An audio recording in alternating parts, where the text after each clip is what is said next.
Ada fikih atau ayat yang menceritakan bagaimana adab dan tata cara kita dalam berdakwah.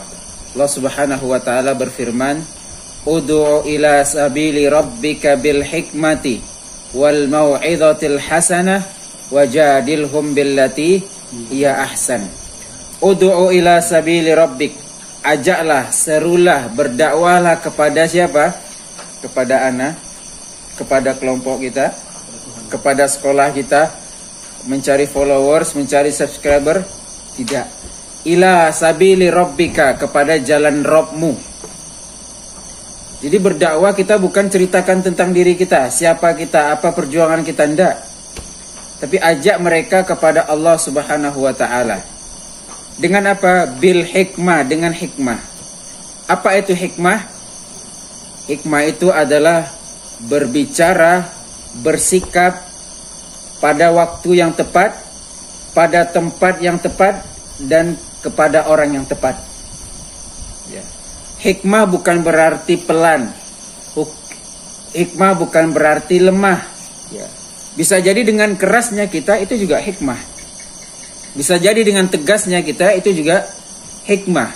Yang jelas tegasnya kita ada waktunya.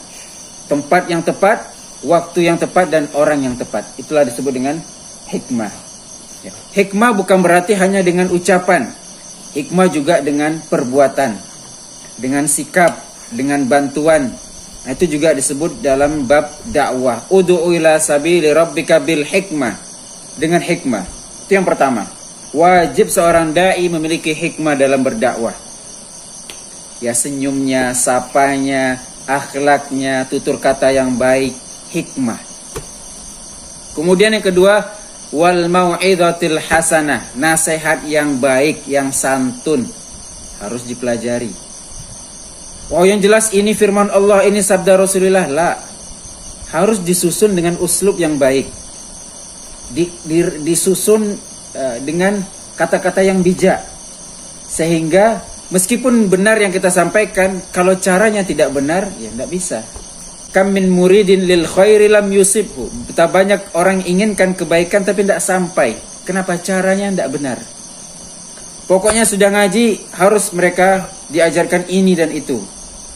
Pelan-pelan. Sabar ya. Mau'izatil hasanah.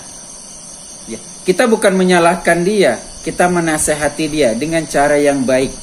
Coba bayangkan kita berada di posisi dia, kemudian ada orang ngasih nasihat, tapi bukan nasihat, marah yang ada. Apa perasaan kita? Ya, tentu kita akan melawan. Secara naluri kita akan menolak. Apalagi sampai kita dipermalukan depan umum. Oh, mohon maaf kalau begitu. Yang antum sampaikan benar, tapi cara antum tidak seperti itu. Kata-kata antum tidak layak. Wal mau'izatil hasanah, itulah disebut nasihat yang baik. Dan kita harus belajar bagaimana menyampaikan nasihat. Dan tidak mesti ustadz. Antum bisa menasihati teman antum, siapapun, keluarga, nasihati dengan cara kita. Ya. Kemudian yang ketiga, wajadilhum billati hiya ahsan, dan berdebatlah, diskusilah kepada mereka dengan cara yang ahsan, bukan hasanah. Mau'izah tadi apa? Hasanah, dengan cara yang baik. Tapi kalau debat, jidal, billati hiya ahsan, yang terbaik. Jadi debat itu level terakhir. Ya, bukan antum sekali ngaji, sekali dakwah langsung ngajak debat. Pokoknya fikih debat, semua dihantamnya, semua didebatnya. Tidak gitu caranya. Ya. Apakah kita sudah bisa sampai makom debat ini? Kedua, apa dampak yang kita hasilkan dari debat tersebut? Kalau dia bisa taubat, bisa hijrah, nggak masalah kalau kita punya ilmu. Tapi kalau hanya debat-debat kusir cari menang-menangan, itu nggak ada gunanya. Menang pun antum, apakah dia mau ngikut antum? Enggak. Dia malu dengan pengikut yang banyak. Kalah antum, apa antum ikut dia? Enggak juga kan? Maka harus dilihat di debat ini ada manfaatnya atau tidak. Dan tidak semua orang bisa masuk ke dalam bab ini. Billati hiya ahsan, dengan cara yang terbaik. Ya, tidak semua kita bisa berdebat, dan debat itu langkah terakhir dan orang-orang yang tertentu. Jangan orang awam antum ajak debat. Pak, Bapak sholat seperti ini. Apa dalilnya, Pak? Mana tahu Bapak itu? Pak, antum debatlah ilmu antum yang antum dapat di sini, tidak nyambung. Nasihati saja dengan cara yang, Pak, ini yang disampaikan Nabi seperti ini, Pak, yang saya pelajari. Kalau mereka ngajak diskusi, ya silakan. Tapi jangan pula kita yang petantang petenteng. Jadi ahibati fillah rahimani rahimakumullah, semua kita dai.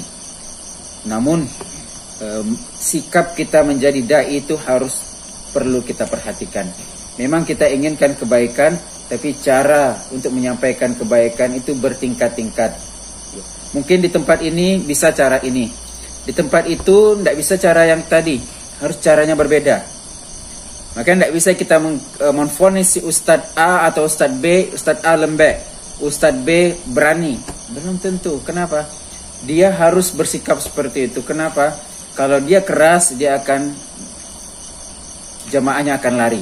Walau kunta fadhan ghalidhal qalbi lan faddu min haulik. Ya Muhammad, kalau sekiranya engkau sangar, keras hati, kasar, tutur katanya kasar, sikapnya juga kasar, ya, lan faddu min haulik, niscaya orang akan lari darimu. Meskipun yang disampaikan benar, tapi dengan cara yang tidak benar, sikap yang tidak bijak, maka masyarakat pun akan lari dari kita.